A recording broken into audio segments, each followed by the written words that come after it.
말 그대로 본격적인 3월 증시가 시작됐습니다. 매달 초에 저희가 어김없이 진행하고 있는 머니투데이 방송 자문단 시장 전문가들의 의견, 이 궁금사항에 대해서 어떤 답변을 줬을 것인가 하나둘씩 점검해 보도록 하겠습니다.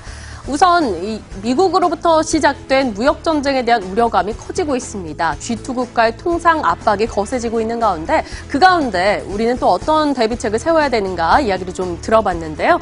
일단 미래에셋대우의 구용욱 센터장 통상 압력이 집중되는 철강 등은 조금 제외해보자라고 이야기를 꺼냈고요. 내수 위주의 종목 선택이 필요하다라는 판단입니다. 대신증권의 김재중 리서치 본부장 같은 경우도 상대적으로 피해가 적은 어쩔 수 없이 기술 경쟁력을 갖고 있어 선택할 수밖에 없는 IT 쪽에 조금 집중을 해보자. 철강이나 가전, 태양광 등의 거론이 되고 있는 품목들은 살짝 피해보자라는 의견을 건네주고 있습니다. 이어보도록 하겠습니다.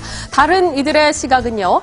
유한타증권의 박기현 센터장입니다. 글로벌 경기 전반적 회복세로 수출에 큰 부담 없을 것으로 판단을 하고 있고요. 신동석 센터장 역시 동일한 의견이네요. 뉴스에 지나치게 민감할 필요가 없다. 관련돼 있는 기업들만 조금 주의해보자라는 의견입니다. 내용 좀 더 보겠습니다.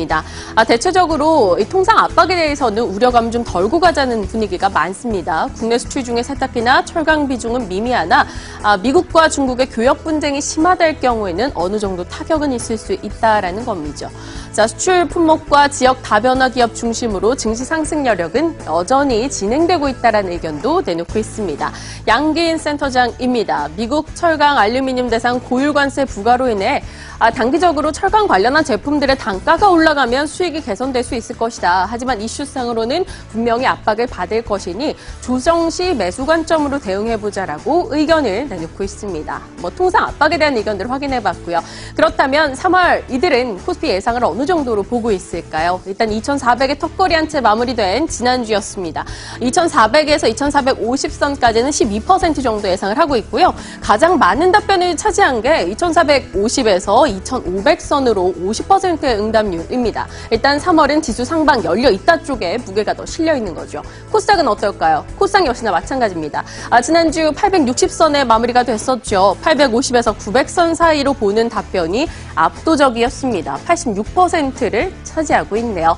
자, 그럼 코스피 예상 속에 어떤 전략들을 봐야 되는지 이들의 의견 보겠습니다. 대신증권의 의견입니다. 3월 중순 이후 탄력적인 상승이 기대된다라며 3월의 실적 신뢰 회복과 기대감에 따라 올라갈 수 있다라는 거고요. 3월 FOMC까지는 변동성을 예상을 해야 된다라고 유한타증권 의견입니다. 정고점 이하 영역 차익 실현을 하는 것이 바람직하다라는 판단도 나오고 있네요. 자, 삼성증권의 신동석 센터장입니다. 3월 FOMC 전후 혼조 국면이 예상이 되고 있고 2분기부터는 상승세가 예상된다라고 이야기를 하고 있네요. 그리고 신지은 KTB투자증권의 센터장은요. 변동성 구간 탈피 후에 낙폭이 회복될 것이며 상승할 수 있다라는 거고요. 대다수가 3월 FOMC를 좀 변곡점으로 꼽고 있네요. FOMC 전까지는 이익 변동성이 낮은 대형주 위주의 전략이 유효하다라는 판단도 내놓고 있습니다. 끝으로 KB증권의 서영호 센터장 코스피 랠리 재개 가능하다라는 판단 내놓고 있고요. 양기인 센터장 역시나 3월 FOMC 이후 이 반등이 가능하다 쪽에 무게를 실어주고 있습니다. 그렇다면 이제 조금 더 내용들을 추려서 들어가 보도록 하죠. 코스닥의 바이오 강세론에 대해서 많은 이들이 다시 한번 바이오가 올라가는 도로바이오 현상이 나타나고 있는데 관련해서 어떻게 봐야 되는 것인가, 언제까지 지속될 수 있을 것인가 보고 있는데요. 미래에셋대우에서는 구용욱 리서치 센터장, 미국의 제약 수출 모멘텀이 약해지기 전까진 지속해서 바이오는 눈여겨봐야 한다라고 이야기하고 있고요. 대신증권의 김재중 리서치 본부장입니다. 제약 바이오, 신약 수출 모멘텀이 유효하다라는 것으로 코스닥의 상승세가 이들 종목의 강세로 이어질 수 있다라고 의견을 내놓고 있습니다. 조금 더 보죠. 박기현 센터장 의견입니다. 저평가 실적주를 탐색하는 것이 바람직하기 때문에 지수 대비해서 바이오 업종의 상승을 더욱 주목해야 한다라고 이야기하고 있고요. 신동석 센터장, 바이오 업종 전반적인 고평가 상태다.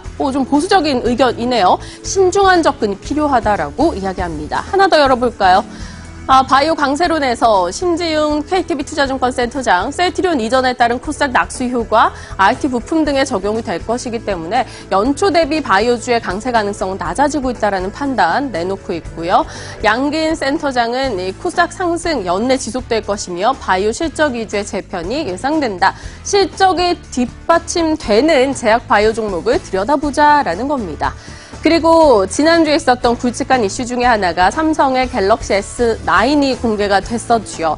아이폰 X이 부진했던 가운데 갤럭시 S9의 공개에 따라 관련한 종목이 올라가지 않을까 이런 기대감들이 분명히 있었습니다. 삼성전자에게 기회가 될 것인가 질문을 던져봤더니 세계 스마트폰 시장은 성장세가 둔화되고 있기 때문에 대신증권에서는 이 이슈가 삼성전자의 주가에 불을 지피지 못할 것이다. 하지만 삼성이 가지고 있는 반도체 실적증을 주목하면서 주가를 바라봐야 한다라고 이야기하고 있습니다. 유한타증권의 박기영 센터장 역시나 동일하네요. 삼성의 펀더멘털은 반도체에 달려 있다라고 주목을 하고 있고요. 반도체 업황에 따라서 주가는 결정될 것이다라는 판단이네요. 갤럭시 S9 자체에 대한 멘트 자체가 적었네요. 다른 분들은 어떨까요? 자, 일단 삼성증권의 신동석 리서치 센터장 스마트폰 시장 성숙기에 진압했고 신작에 대해서 소비자 반응은 미미하다라는 겁니다. 갤럭시 S9의 수요는 제한적일 것으로 판단을 하고 있고요. KTB투자증권의 삼성전자 밸류에이션 매력 유효화나 IT 대형주 위주의 매국인 유습이 기대된다라고 기대를 하고 있습니다. 반도체 업종 올해 영업이익 컨센서스는 상향 조정될 것이란 판단이네요. 삼성전자에 대해서는 대다수가 반도체 쪽에 기대를 싣고 있습니다. 갤럭시 S9 판매량은 실적에 반영되면서 점진적으로 주가가 더 올라갈 수 있을 것이다. KB증권의 의견이고요. 신한금융투자증권에서는 삼성전자 동반 부진했던 사례를 놓고 봤을 때 긍정적으로 보기는 어렵다라는 판단 내놓고 있네요. S9에 대해서는 이들의 답변을 취합해봤을 때는 다소 보수적이었습니다. 반도체를 살펴보며 삼성전자 주가 움직임 점검하시길 바랄게요. 지금까지 머니투데이 방송 자문단의 의견 전달해드렸습니다.